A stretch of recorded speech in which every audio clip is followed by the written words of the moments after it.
America നടത്തിയ ആക്രമണങ്ങളിൽ ഇറാന്റെ ആണവ കേന്ദ്രങ്ങൾ തകർക്കപ്പെട്ടു എന്ന പ്രസിഡന്റ് ഡൊണാൾഡ് ട്രംപിന്റെ അവകാശവാദങ്ങൾ തള്ളിക്കളയുകയാണ് ഇറാൻ പരമോന്നത നേതാവ് ആയത്തുള്ള അലി ഖാംനെയി. അതൊക്കെ ട്രംപിന്റെ വെറും സ്വപ്നം മാത്രമാണെന്നും ഖാംനെയി പരിഹസിച്ചു. ഒരു രാജ്യത്തിന് ആണവ വ്യവസായം എന്താകണമെന്നും വേണ്ടെന്നും പറയാൻ ട്രംപിന് എന്താണ് അവകാശമെന്നും അദ്ദേഹം ചോദിച്ചു. ഇറാന്റെ പ്രധാന ആണവ കേന്ദ്രങ്ങളിൽ ബോംബുകൾ വർഷിച്ചുവെന്നും അവ പൂർണ്ണമായും ഇല്ലാതാക്കിയെന്നും കഴിഞ്ഞ ആഴ്ചയും ട്രംപ് ആവർത്തിച്ച് പറഞ്ഞതിന് പിന്നാലെയാണ് ഇറാന്റെ പ്രതികരണം ഇപ്പോൾ ഉണ്ടായത്. അതിന് പിന്നാലെ ആണവ വിഷയത്തിൽ ചർച്ചയ്ക്കുള്ള ട്രംപിന്റെ ക്ഷണം ഖാംനെയി നിരസിക്കുകയും ചെയ്തു. കഴിഞ്ഞ ജൂണിൽ ഇറാനും അമേരിക്കയും 5 വട്ടം ചർച്ചകൾ പൂർത്തിയാക്കിയപ്പോഴായിരുന്നു അമേരിക്കയും ഇസ്രയേലും ചേർന്ന് ഇറാനിലെ ആണവ കേന്ദ്രങ്ങളിലേക്ക് ആക്രമണം നടത്തിയത്. ഈ ആക്രമണത്തിൽ ആണവ കേന്ദ്രങ്ങളെല്ലാം തകർക്കപ്പെട്ടു എന്നാണ് ട്രംപ് അവകാശപ്പെടുന്നത്. ഖാംനെയുടെ ഈ പ്രതികരണത്തിന് പിന്നാലെ ഐക്യരാഷ്ട്ര സംഘടനയുടെ ആണവ നിരീക്ഷണ സംഘടനയായ IAEAയുമായുള്ള സഹകരണ കരാർ റദ്ദാക്കിയതായും ഇറാൻ പ്രഖ്യാപിച്ചിട്ടുണ്ട്. സെപ്റ്റംബറിൽ ഒപ്പുവെച്ച സഹകരണ കരാറാണ് റദ്ദാക്കിയത്. ഇറാൻ പരമോന്നത ദേശീയ സുരക്ഷാ കൗൺസിൽ സെക്രട്ടറിയാണ്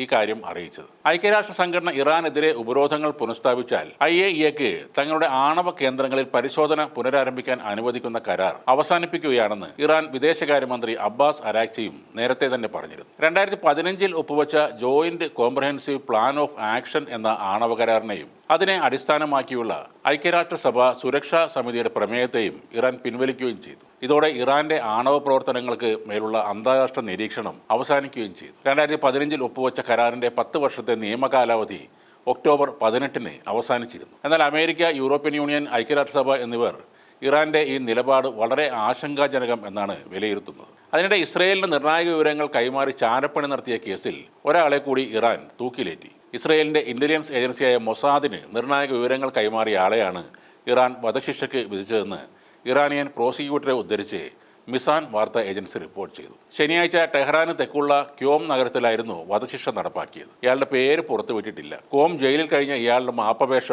ഇറാൻ സുപ്രീം കോടതി തള്ളിയതിന് പിന്നാലെയാണ് വധശിക്ഷ നടപ്പാക്കിയതെന്ന് ഇറാൻ അധികൃതർ പറയുന്നു. 2023 മുതൽ ഇസ്രയേൽ ഇന്റലിജൻസ് ഏജൻസിയുമായി ബന്ധം പുലർത്തിയിരുന്ന ഇയാളെ 2024 ജനുവരിയിലാണ് അറസ്റ്റ് ചെയ്തത്. ഈ മാസം ആദ്യം ഇറാനിൽ തീവ്രവാദം ആരോപിച്ച് 6 പേരെ തൂക്കിലേറ്റിയിരുന്നു. അതിനു മുമ്പ് ഇസ്രയേലിന്റെ മുൻനിര ചാരന്മാരിൽ ഒരാളായി വിശേഷിപ്പിക്കപ്പെട്ട മറ്റൊരാളുടെയും വധശിക്ഷ നടപ്പാക്കിയിരുന്നു. 2023 ബ്രിട്ടീഷ് ചാരസംഘടനയുമായി ചേർന്ന് ചാരവൃത്തി നടത്തിയെന്ന കുറ്റത്തിന് ഇറാൻ മുൻ പ്രതിരോധ സഹമന്ത്രിയായിരുന്ന അലിറിസ അക്ബരിയെ തൂക്കിലേറ്റി. ബ്രിട്ടീഷ് ഇറാൻ പൗരത്വമുള്ള വ്യക്തിയാണ് അക്ബരി. കഴിഞ്ഞ ജൂണിൽ ഇസ്രയേലുമായി യുദ്ധം ആരംഭിച്ചതിന് ശേഷം 10 പേരെയാണ് ചാരവൃത്തി കുറ്റത്തിനായി ഇറാൻ വധശിക്ഷയ്ക്ക് വിധേയമാക്കിയത്.